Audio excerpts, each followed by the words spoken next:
माता स्कंद के रूप का वर्णन करने के लिए आप पहले ये समझ लें कि कलयुग के अंदर कौन सी देवी प्रत्यक्ष है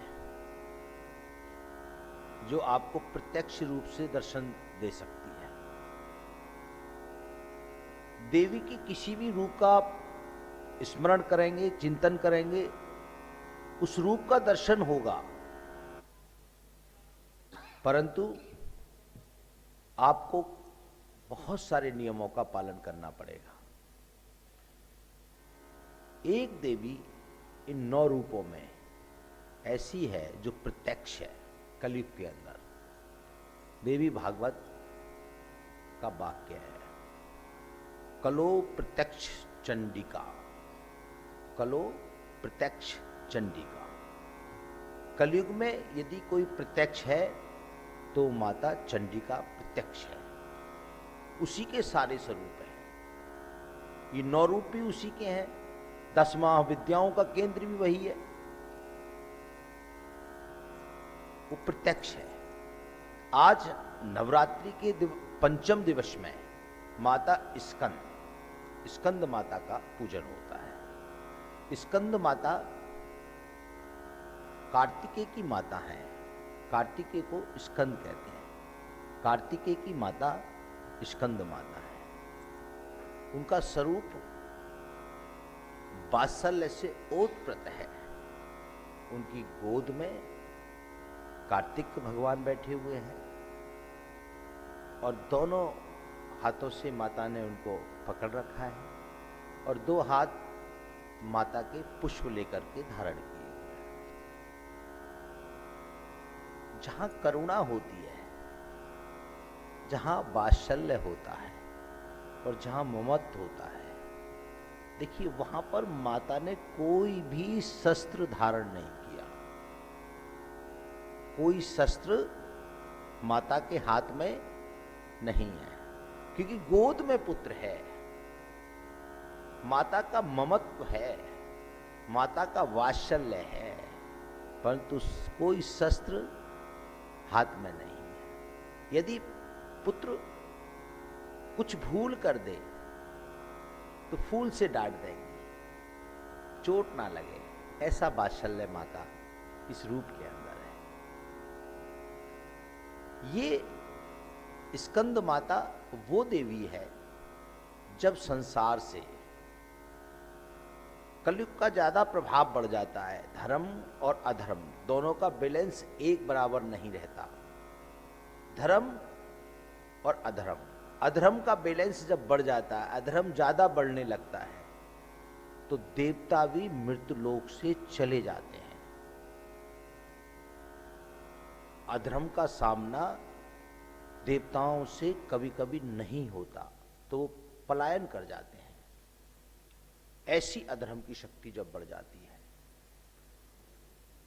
उस समय अगर कोई मृतलोक में शक्ति विराजमान रहती है तो वो मां की शक्ति विराजमान रहती है। इसलिए देवी भागवत कहती है कि कलो प्रत्यक्ष चंडिका, मां साक्षात प्रत्यक्ष है।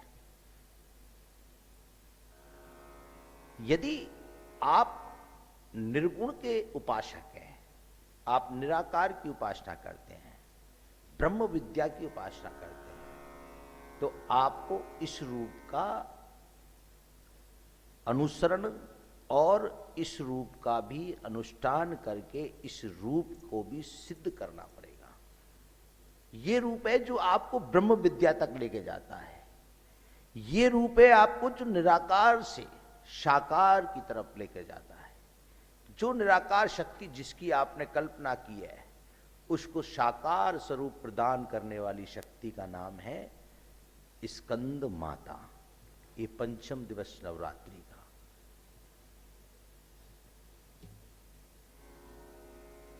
भगवान शंकराचार्य ये कहते हैं, कुपुत्रो जायते कवाचित्पि कुमाता न भवति। पुत्र कुपुत्र हो सकता है, परंतु माता कभी भी कुमाता नहीं हो सकती। माता के अंदर ममत्व है, माता के अंदर करुणा है। माता ने 9 महीना आपको गर्भ में अपनी कुक्षा में धारण करके पीड़ा को सहन करते हुए आपको जन्म दिया है। वो माता कभी भी पुत्र का, पुत्री का, संतान का अहित नहीं सोच सकती। इसलिए माता, स्कंद माता ने पुष्प धारण किए हैं, कष्ट नहीं देना चाहती, किसी को दंड नहीं देना चाहती। जब देवताओं ने पलायन किया, अधर्म से नहीं लड़ पाए, तब माता ने अपनी शक्ति को प्रकृति के रूप में प्रकटित करते हुए और देवताओं की रक्षा की और अधर्म को मिटाया और धर्म को फिर दोबारा सृष्टि पर स्थापित किया। इसलिए इस सृष्टि की प्रत्यक्ष अगर कोई देवी है तो वो चंडिका स्कंद माता, माता पार्वती का साक्षात स्वरूप स्कंद माता है। माता पार्वती और भगवान शंकर दोनों की ऊर्जा से कार्तिकेय का जन्म हुआ है। दोनों के पुत्र हैं कार्तिकेय भगवान। जो स्कंद माता का ध्यान करता है उसे अपने आप भगवान शंकर की कृपा प्राप्त हो जाती है, क्योंकि वो शिव और शक्ति का स्वरूप है। स्कंद माता शिव और शक्ति का स्वरूप, क्योंकि उनकी गोद में कार्तिकेय हैं जो देवताओं के सेनापति हैं। शिव और शक्ति की ऊर्जा का केंद्र है उनकी गोद में। तो भगवान शिव की कृपा उनका ध्यान करने से अपने आप मिल जाती है। भगवान शिव कहते हैं जो स्कंद माता का, पार्वती का ध्यान करता है, मैं अपने आप उसके ऊपर कृपा कर देता हूं, क्योंकि वो मेरे से अलग नहीं है, शिव और शक्ति का स्वरूप है।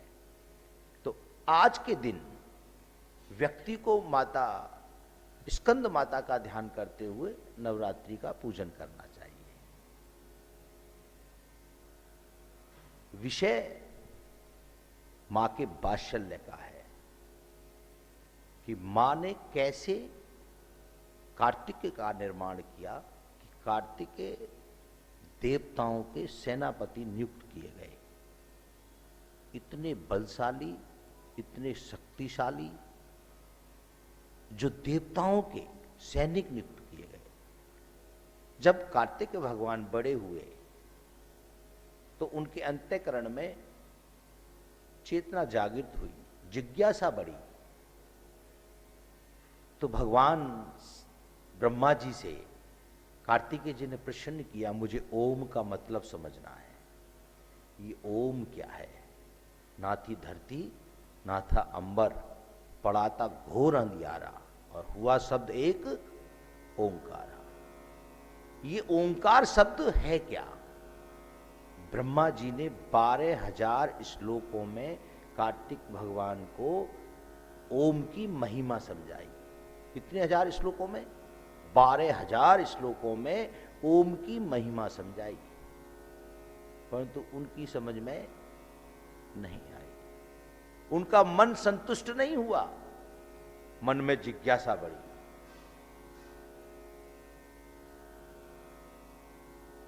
नारद जी के पास गए, भगवान शंकर से पूछा, नारायण से पूछा। किसी ने, ब्रह्मा जी ने जैसे 12,000 श्लोकों में, किसी ने 12 लाख में समझाई, परंतु उनकी समझ में नहीं आई। फिर नारायण ने उनको एक मार्ग बताया कि आप अपनी माता से जाकर के ओम की महिमा को समझें। माता ने 12,000 करोड़ श्लोकों में ओम की महिमा का वर्णन कार्तिकेय को समझाया। संपूर्ण शक्ति, संपूर्ण ब्रह्मांड कहां से उत्पत्ति हुई, कहां आदि और अंत के विषय में समझाया। कितने युग बीते हैं, समझ में आया। कितने बड़े ज्ञान का बाशल्य देकर के कार्तिकेय का निर्माण किया। तब कार्तिक सेनापति बने उस माँ ने। 12,000 करोड़ श्लोक। उन श्लोकों में क्या था? उन श्लोकों में संस्कार थे। उन श्लोकों में क्या था? उन श्लोकों में वो कौन सा ज्ञान था? इतना बलवान कार्तिकेय बने। उन श्लोकों में दिनचर्या, जीवन जीना, उन श्लोकों में साधना, उन श्लोकों में बड़ों का सम्मान करना, उन श्लोकों में अपनी चेतना को जागृत करना, संपूर्ण ब्रह्मांड का ज्ञान माता स्कंद ने कार्तिकेय को दिया। तब कार्तिक बलिष्ठ बने। ये माता स्कंद ने उनको समझाया। कार्तिकेय स्कंद माता वो जननी है जो अपने पुत्र को सेनापति बना देती है। कार्तिकेय के एक और भाई है ना, गणेश भगवान। माता पार्वती ने स्वयं उत्पन्न किया है उनको, साक्षात ब्रह्म के रूप में। गणेश का मतलब समझते ना, गण प्लस ईश। यदि संस्कृत के हिसाब से संधि विकसित करें गणेश का, तो गण प्लस ईश। जितने गण हैं, देवी देवता हैं, जितने गणों से आप जुड़े हुए हैं, जिस भी देवी देवता की आप पूजा करते हो, उन सबका जो ईश्वर नियुक्त किया गया वो गणेश है। वो गणेश है। गण प्लस ईश। ईश माने ईश्वर, गण माने सभी देवी देवता है। उन सभी देवी देवताओं का जो ईश्वर है वो गणेश है। इसलिए सर्वप्रथम गणेश की हम पूजन करते हैं। दूसरा पुत्र माता स्कंद का, माता पार्वती का सर्वप्रथम पूजनीय है। प्रथम पुत्र देवताओं का सेनापति और दूसरा पुत्र सर्वप्रथम पूजनीय है। ये माता के संस्कार का, माता के ज्ञान का और माता के वात्सल्य का और माता के ममत्व का प्रमाण है कि मां यदि चाहे तो अपने पुत्र को प्रथम पूजनीय की श्रेणी तक लेके जा सकती है। ये प्रमाण है माता पार्वती का कि माता पार्वती ने पुत्र गणेश को प्रथम पूजनीय सभी देवताओं का, सभी गणों का ईश्वर नियुक्त करा दिया।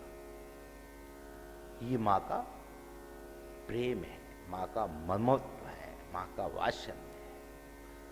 परंतु पुत्र भी मां के प्रति समर्पित होगा। पुत्र भी अगर मां के वात्सल्य के प्रति समर्पित होगा, तब उसको इस ज्ञान की प्राप्ति होगी। यदि पुत्र अपने अहंकार में रहे, यदि पुत्र अपने विकार में रहे, यदि पुत्र ये समझे कि मैं इस पृथ्वी पर आया हूं, मेरा अपना भाग्य है, परंतु उस भाग्य की जननी जो है ना, वो मां है, तो मां के सामने कोई प्रश्न नहीं होता, मां के लिए कोई संकल्प विकल्प नहीं होता। मां तो मां है, मां तो मां है। मां का कोई वर्णन नहीं कर सकता। जैसे ओम का कोई वर्णन नहीं कर सकता, ऐसी मां का भी कोई वर्णन नहीं कर सकता। ओम का उच्चारण करते करते करते करते व्यक्ति मां में पहुंच जाता है, मैं में पहुंच जाता। ओम अपने आप ओम जो है मां में बदल जाता है। वो शक्ति है मां, संपूर्ण कलाओं की केंद्र है मां। आज स्कंद माता का पूजन, आप बहुत प्रेम से माता के स्मरण को करें, माता के भजन को करें, माता के बीज मंत्र पढ़ें, माता को पुष्प अर्पित करें। यदि संभव हो सके तो 9 दिन पुष्प अर्पित करते, परंतु अभी हैं 4 दिन बाकी। 4 दिन माता को कमल का पुष्प अर्पित करें, कमल का पुष्प अर्पित करें। क्योंकि माता के हाथ में कमल है, माता को प्रसन्नता होती है कमल से, माता के हृदय में वात्सल्य उत्पन्न होता है कमल से, पवित्रता दिखती है कमल के अंदर। इसलिए माता को कमल प्रिय है। कमल का पुष्प अर्पित करें, आपके मन को शांति मिलेगी, आपकी बुद्धि को शांति मिलेगी, आपके अंतःकरण में एक आनंद की अनुभूति होगी, मां का वात्सल्य मिलेगा एक पुष्प धारण अर्पित करने से। उपवास का मतलब भावना को चेंज करना। इसी प्रकार भावनाओं के चेंज करने का भी एक मार्ग भगवान को पुष्प अर्पित करना, माता को पुष्प अर्पित करना। पुष्प से आपकी पॉजिटिविटी आपके हाथों में आकर के, आपके मन के अंदर शुद्धता आकर के, तब आप जब माँ के सामने उस चीज को अर्पण करते हैं तो माँ तुमको वो शुद्धता और डबल करके दे देती है, वो पवित्रता और डबल करके देती है, कुछ नहीं रखती, केवल आपके भाव से प्रसन्न होती है। भाव की भूखी है माँ, भाव की भूखी है। यदि पुत्र कहीं बाहर से आता है और माँ के चरण स्पर्श करके कहता है, माँ उसी में प्रसन्न हो जाती है। हे माँ तू कैसी है, उसी में प्रसन्न हो जाती है। माँ माँ है, माँ माँ है, माँ से किसी की तुलना नहीं की जा सकती, माँ का कोई प्रमाण नहीं दिया जा सकता। मां के विषय में जितना बताया जाए उतना कम है, क्योंकि मां जननी है। जो जननी है, आदि अनादि है, उसके विषय में कैसे वर्णन कर सकते हैं। उसके प्रति तो आप समर्पित होकर के अपने भाव प्रकट करें, अपने मन को पवित्र करें। ये नवरात्रियों का भाव है। ये नवरात्रियों से आपको शक्ति मिलेगी, ये नवरात्रि आपके जीवन को बदल देंगे। परंतु आप इसमें एक बात जरूर स्मरण रखें, कल से मेरे मन के अंदर एक भाव आ रहा है। जैसी स्थिति अभी हम अपने देश की देख रहे हैं, कोरोना काल में बहुत विचित्र स्थिति से हमारा देश गुजर रहा है। कोरोना काल के अंदर लॉकडाउन तो खत्म हो गया, परंतु सब लोग जिस प्रकार से बाहर निकल करके अपने कार्य को कर रहे हैं, मुझे लगता है ये उचित नहीं है। जब तक इसकी वैक्सीन ना बने तब तक हमें सावधानी बरतनी अति आवश्यक है। यदि आप सावधान नहीं रह सकते तो आप अपना निर्माण कैसे कर सकते हैं। सावधानी हटी और दुर्घटना घटी। यदि इस कोरोना काल में आपने सावधानी नहीं बरती, कुछ समय की और बात है, वैक्सीन बन जाएगी। आप पहले भी अच्छा कार्य करते थे, अभी भी अच्छा कार्य करेंगे और अच्छा करेंगे। आपके अंदर दृढ़ विश्वास जागृत हुआ है, विश्वास पैदा हुआ है इन दिनों में। तो इस बात को भी आप विशेष ध्यान में रखें कि हमको सावधानी बरतनी है, दूरी बरतनी है, काम भी करना है, मगर काम के साथ साथ अपने स्वास्थ्य का भी ध्यान रखना है। ये समय कोरोना काल का है। कुछ समय की बात और है, माँ भगवती की कृपा से ये समाप्त हो जाएगा। वैक्सीन बन जाएगी तो सब लोगों तक पहुंच जाएगी। तब तक आप अपने आप को सावधान रखें। ये मेरी विनम्र प्रार्थना आप लोगों से। इस विषय में इसलिए रखा ये वाला बात कि माता स्कंद का वात्सल्य जो मैं बता रहा हूं, ये मेरे मन का भाव है देश के प्रति और देशवासियों के प्रति। क्योंकि मैं ये महसूस करता हूं कि यदि देशवासी हमारे सुरक्षित हैं और देशवासी स्वस्थ हैं तो हमारा देश महान है। उस देश में मैं भी रहता हूं, तो मेरे मन का भाव है। नवरात्रि की बात आती, 9 दिन मैं आज 5 दिन तक आपने उपासना की है, साधना की है। एक एक दिन माँ की रूप का वर्णन किया है मैंने, एक एक दिन आपने रूप का दर्शन किया है, उस रूप को अंतःकरण में उतारा है। आज 5 दिन हो गए। इन 5 दिन में जो शक्ति आपको मिली है, अब जो बचे हुए 4 दिन और हैं, उन 4 दिन में अब आपको रिजल्ट आना शुरू हो जाएगा। रिजल्ट आना शुरू हो जाएगा, उस शक्ति का रिजल्ट आएगा। आपके अंतःकरण में उस शक्ति का आभास होने लगेगा। रिजल्ट से मतलब आभास होना। आपके अंतःकरण में ये आत्मशक्ति पैदा होगी कि हां मेरी साधना का फल मुझे मिल रहा है, ऐसा महसूस होगा। और जब ये शक्तियां आने लगती हैं उस समय विशेष सावधानियों की आवश्यकता होती है। कल छठी नवरात्रि का पूजन होगा, परसों सप्तमी का पूजन होगा और उसके अगले दिन अष्टमी का पूजन होगा। ये 3 दिन विशेष महत्व रखते हैं। आपको कन्याएं भी जमानी है, कन्याओं को भोजन भी कराना है। यदि अनुष्ठान हो रहा है तो ब्राह्मणों का भी पूजन करना है,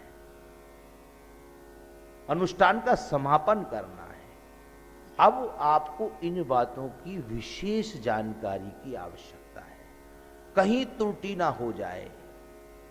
आपने 9 दिन पूजन किया, 7 दिन मां भगवती का पूजन किया है, आप कन्याओं को सम्मान से बुला करके उनको भोजन कराएं, कन्याओं को भोजन कराएं।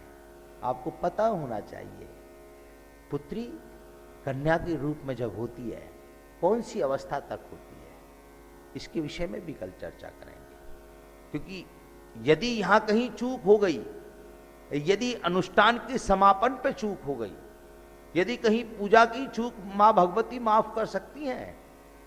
अनुष्ठान के समापन, क्योंकि सभी देवताओं का जब हम आह्वान करते हैं तो उनको विदा भी करते हैं, तो विदाई के समय का जो सम्मान होता है वो सम्मान के विषय में आपको जानकारी होनी चाहिए। ब्राह्मणों का पूजन कैसे करें, कन्याओं का पूजन कैसे करें, हवन करें तो कैसे करें, ये 3 दिन आपके जीवन को बदल देंगे। जो 5 दिन आपने अभी पूजन किया है, इन 5 दिन का फल मिलने वाला है। अब 3 दिन सावधानी पूर्वक अपने आप को भगवान का चिंतन करते हुए मां का अनुष्ठान करें। कन्याओं का पूजन कल से मैं बताना प्रारंभ करूंगा इस विषय में। एक दिन पहले की बात बताएंगे जिससे अगले दिन आप उस कार्य को कर सकें। आध्यात्मिक दृष्टि से भी, वेद युक्त भी, शास्त्र युक्त भी, और जो हमारे ब्राह्मण यहाँ आचार्य लोग बैठे हुए हैं उनके मता अनुसार भी। कैसे एक सामान्य व्यक्तित्व अपने आप को भगवान को समर्पित कर सकता है, भगवान की शक्ति प्राप्त कर सकता है, सभी ब्राह्मणों के साथ में चर्चा करके कौन सी सरल से सरल विधि आप लोगों के लिए उपयुक्त है, उसको कल से बताना प्रारंभ करें। अभी थोड़ी देर फिर भगवान का स्मरण करते हैं, उसके बाद एक नए विषय को समझाऊंगा। बोलिए सच्चिदानंद भगवान की जय। श्री कृष्ण गोविंद हरे मुरारे, हे नाथ नारायण वासुदेवा। श्री कृष्ण गोविंद हरे मुरारे, हे नाथ नारायण वासुदेवा। श्री कृष्ण गोविंद हरे मुरारे, हे नाथ नारायण वासुदेवा। श्री कृष्ण गोविंद हरे मुरारे, हे नाथ नारायण वासुदेवा। हे नाथ नारायण वासुदेवा, हे नाथ नारायण वासुदेवा। हे नाथ नारायण वासुदेवा, हे नाथ नारायण वासुदेवा। गोविंद मेरी ये प्रार्थना है, भूलूं कभी ना मैं नाम तेरा। गोविंद मेरी यह प्रार्थना है, भूलूं कभी ना मैं नाम तेरा। गोविंद मेरी ये प्रार्थना है, भूलूं कभी ना मैं नाम तेरा। गोविंद मेरी यह प्रार्थना है,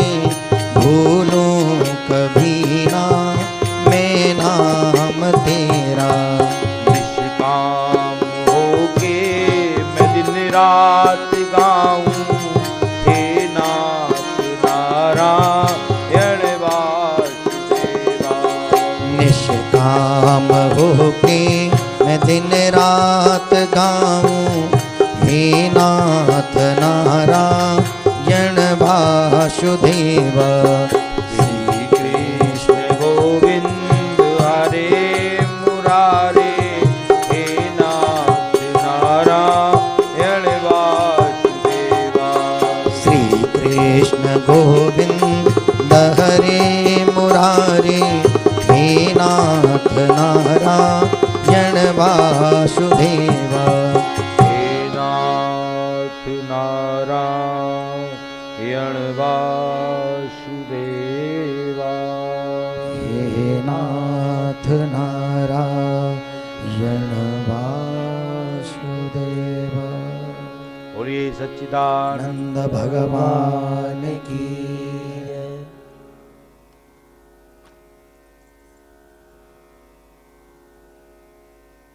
स्कंद माता के विषय में एक बहुत प्रचलित बात आती है। माता पार्वती से पहले जब माता सती के रूप में थी, माता सती ने भी हजारों वर्ष तपस्या करके भगवान शिव को अपना वर चुना, भगवान शिव के साथ विवाह किया। तब माता सती चली गई तो भगवान शिव वैराग्यपूर्ण हो गए, भगवान शंकर वैराग्य में चले गए, राग खत्म हो गया। तब देवताओं ने मिलकर के भगवान शिव से प्रार्थना की, क्योंकि जब अधर्म बढ़ जाता है, तारकासुर का अधर्म उस समय बढ़ने लगा, तारकासुर का वध कोई कर नहीं सकता, देवताओं के वश की नहीं है, क्योंकि वो तो पलायन कर जाते हैं। बताया अभी कलयुग में यदि कोई पलायन कर जाए देवता, उस समय अगर कोई प्रत्यक्ष है तो वो कलो प्रत्यक्ष चंडिका, वो देवी चंडी है। सब घबराहट, चारों तरफ भाग। देवताओं ने मिलकर के प्रार्थना की भगवान शिव से कि हे प्रभु, इसका वध आपके पुत्र के अलावा कोई कर नहीं सकता, और आप वैराग्य में हैं, राग से परे हो गए हैं, कैसे होगा? भगवान शिव ने कहा इसके दोषी भी आप हैं, क्योंकि मैंने तो सती को जाने के लिए मना किया था, आपने, नारद जी ने आके उनको ये बात बताई, सती चली गई, इसके दोषी भी आप हैं, इनका परिणाम आपको भोगना पड़ेगा। यदि आपसे कोई भूल हुई है, यदि कोई आपसे पाप हुआ है, तो यदि आपके धर्म का परिणाम है तो आपके पाप का भी परिणाम है। यदि आपको धर्म की कृपा होती है वो तो उतना दंड आपको पाप का भी मिलता है। कोई त्रुटि अगर हो जाती है जीवन में, इसलिए मैंने कहा कि ये 3 दिन तुम्हारे जीवन के महत्वपूर्ण हैं, इन 3 दिनों में कोई त्रुटि ना हो पूजा में, आप पूजन करें। पूजन के लिए कोई बात नहीं है, मगर विधि अनुसार करें, तो आपको जीवन का परिवर्तन आएगा, जीवन का आनंद आएगा। तो देवताओं को जब भगवान शंकर कहने लगे तो नारायण ने प्रकट होकर के भगवान शिव को माता पार्वती के स्वरूप का वर्णन करके माता पार्वती के रूप से अवगत कराया। भगवान शंकर को आभास हुआ, ठीक है, हजारों वर्ष फिर माता पार्वती ने तप करके भगवान शंकर को प्राप्त किया, भगवान शिव से विवाह किया, भगवान शिव के वामांग आए। जब वामांग आई तो भगवान शिव की ऊर्जा और माता पार्वती की ऊर्जा से जब जो पुत्र उत्पन्न हुआ, उस पुत्र का नाम कार्तिकेय, उसकी माता का नाम स्कंद माता। तो आज का जो स्कंद माता का दिन है वो आदि अनादि शक्ति शिव से जुड़ा हुआ दिन है। आज के दिन मां प्रत्यक्ष है, आज के दिन मां हर पुत्र के साथ है, हर पुत्र की मां के अंतःकरण में, मां के हृदय में कहीं ना कहीं स्कंद माता का स्वरूप विराजमान है। आज यदि आप एक पुत्र के रूप में मां के सामने जाकर के उसके चरण स्पर्श करें तो आज उन पुत्रों को माता स्कंद का आशीर्वाद मिलेगा। चरण स्पर्श करने का महत्व है, चरण स्पर्श करने का आशीर्वाद के रूप में वरदान मिलता है। चरण स्पर्श करने से कुछ मिलता है। यदि साइंस की बात करें, डॉक्टरों के साथ कॉन्फ्रेंस करें कि चरण छूने का मतलब क्या है, चरण क्यों छुए जाते हैं, चरण से क्या लाभ मिलेगा, तो डॉक्टर बोलते हैं, साइंस बोलती है कि इसमें मैग्नेट पावर होती है, हथेली के अंदर मैग्नेट पावर होती है और पैरों के अंदर इलेक्ट्रॉनिक पावर होती है, पैरों के अंदर इलेक्ट्रॉनिक पावर होती है। मैं नहीं बोल रहा, साइंस, डॉक्टर बोल रहे हैं। मैग्नेट पावर पूरी व्यक्ति की कहां पर है, यहां पर, और इलेक्ट्रॉनिक पावर कहां पर है, चरणों में।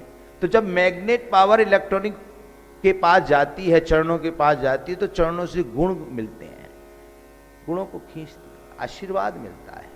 इसलिए बड़े बड़े महापुरुष, बड़े बड़े दिव्य पुरुष, बड़ी बड़ी महान आत्मा, बड़े बड़े महात्मा आज भी पैर चरण स्पर्श नहीं कराते। दूर, चरण मत छूना, चरण मत छूना, क्योंकि चरण छूने से उस व्यक्ति की शक्तियां उस व्यक्ति के अंदर आती हैं। चरण छूने का बड़ा महत्व है। आज आप स्कंद माता के रूप में अपनी मां को जाकर के जब चरण स्पर्श करें, कैसे चरण स्पर्श करें, ऐसे गए और जाकर के बस कुछ तो ऐसे कर लेते हैं, कुछ मस्तिष्क से लगा लेते हैं, और कुछ तो मुझे समझ ही नहीं आता वो करते क्या है, झुकते भी नहीं है। कभी कभी तो हमारे पास भी आएंगे, अच्छा गुरुजी तो मैंने क्या करने आए थे, ऐसे क्या संकेत क्या है। खैर, चरण छूने की क्या प्रक्रिया है, कैसे मां भगवती की शक्ति हमको मिले, पहले आप ये समझ लें आपको चाहिए क्या, पहले आप समझ लें आपको आवश्यकता क्या है, पहले आप समझ लें आपके जीवन के अंदर क्या उपयोगी शक्ति की आवश्यकता है। पहले नंबर आपको चाहिए बुद्धि। क्या चाहिए, बुद्धि। अगर आपकी बुद्धि ठीक नहीं होगी, आप बुद्धिशाली नहीं होंगे, तो क्या आप कुछ कार्य कर सकते हैं, देश का भला कर सकते हैं, अपने व्यक्तित्व का निर्माण कर सकते हैं, नहीं कर सकते। और बुद्धि बाजार में तो मिलती नहीं है कि जाके आप खरीद लाओगे, कहीं तो मिलेगी। कौन दे सकता है बुद्धि, जिसने आपको जन्म दिया है। कौन दे सकता है बुद्धि, जिसने आपका निर्माण किया है। आपने किसी प्रकार मां को मना लिया और मां ने बुद्धि भी प्रदान कर दी। अब आप बहुत बुद्धिशाली हो गए, बहुत बुद्धिशाली हैं, बहुत बुद्धिशाली हैं, परंतु अब प्रभावशाली नहीं है। बुद्धिशाली तो हैं मगर प्रभावशाली नहीं है।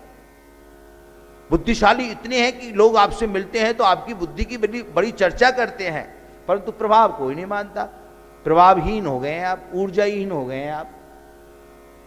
बुद्धिशाली तो है, मां की कृपा हो गई, प्रभावशाली नहीं है, चेतना नहीं है, आत्मशक्ति नहीं है, ज्योति नहीं है, प्रकाश नहीं है, प्रभावहीन हो गए हैं, तेजहीन हो गए हैं। वो तेज कौन प्रदान कर सकता है, वो प्रभाव कौन दे सकता है? कोई बाहर से आके दूसरा थोड़ी दे सकता है।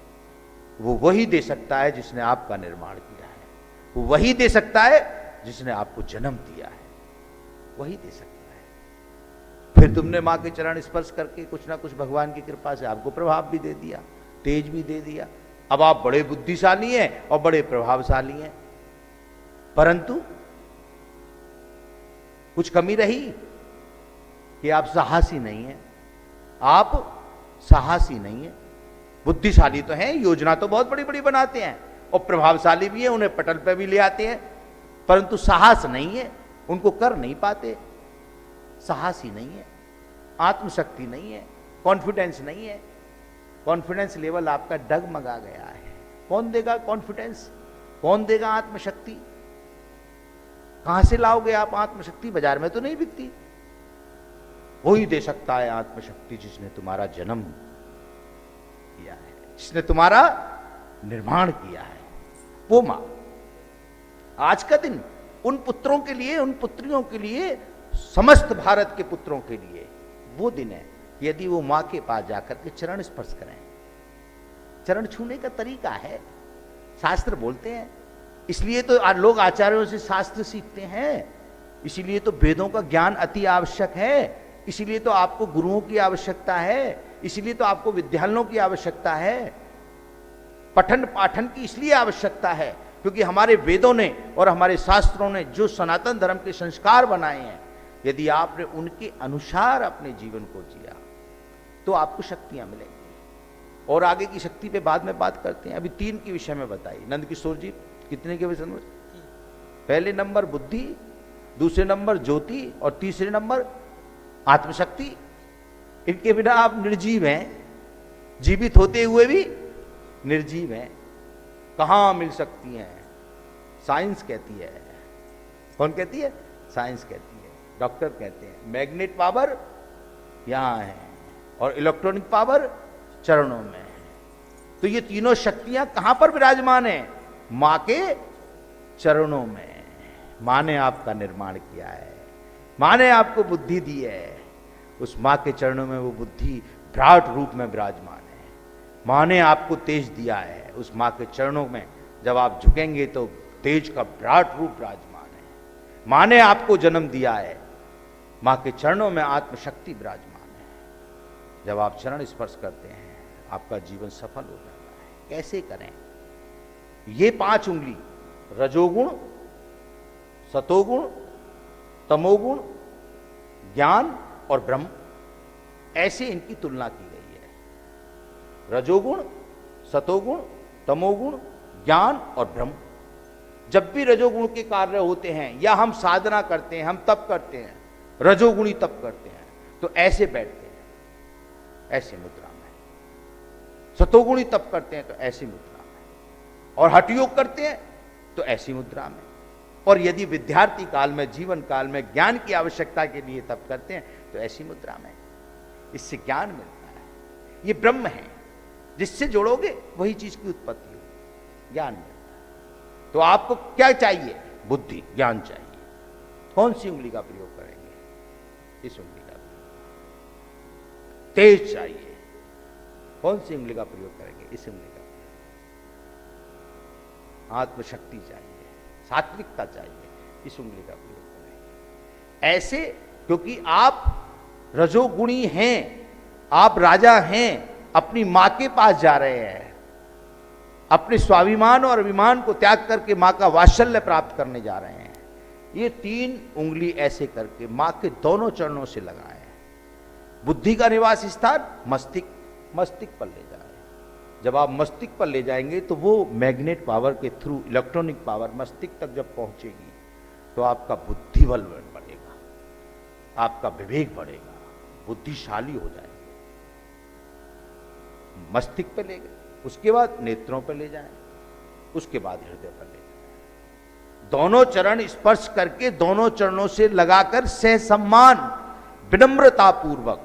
और जब आप दोनों हाथों को ऐसे करके उठाएंगे और मस्तिष्क पर लेके जाएंगे, आंखों पर लेके जाएंगे और हृदय पर लेकर के जाएंगे, तो बुद्धि का निवास स्थान मस्तिष्क है। वो पावर, वो ऊर्जा आपकी बुद्धि को विराट स्वरूप प्रदान करेगी। जब आंखों पर लेके जाएंगे तो वो ऊर्जा आपको तेज प्रदान करेगी। आप बहुत बुद्धिशाली, बहुत प्रभावशाली। और जब आप अपने हृदय पर लेके जाएंगे तो ममत्व प्रदान करेगी, आत्मशक्ति प्रदान करेगी, कॉन्फिडेंस प्रदान करेगी। और जब आपकी आत्मशक्ति बढ़ जाएगी, प्रभावशाली, बुद्धिशाली और आत्मशक्तिवान, तब आप एक नए युग का निर्माण करने के योग्य बन जाएंगे। ये कार्तिकेय पुत्र को माता स्कंद ने दिया। आप ऐसे पुत्र बने, आज ऐसा निर्माण करें। आज तक नहीं कर पाए, कोई बात नहीं, आज करिए, आज से प्रारंभ करिए। ये स्कंद माता से, ये मां की शक्ति है, पुत्र के लिए भी, मां के लिए भी। मां का वात्सल्य, मां का ममत्व, मां की भक्ति आपको जब ही प्राप्त हो सकती है जब आप विनम्रता पूर्वक पुत्र बनकर समर्पण भाव से मां की शरण में चले जाएंगे। तो आज आप संकल्प करें, सभी भक्त सुनने वाले, अपने पुत्रों को संस्कार युक्त बातें सिखाने का, उनको चरण स्पर्श कराने का, उनको चरण स्पर्श का तरीका बताने का, क्योंकि ये आपका भी दायित्व है कि उनकी बुद्धि को बुद्धिशाली बनाएं, उनको विवेक को जागृत करें, उनके ज्ञान की वृद्धि करें। तो आज स्कंद माता का जो स्वरूप और स्कंद माता के रूप में जो वर्णन किया, आज पंचम नवरात्रि का पूजन आप अपनी निष्ठा पूर्वक करें,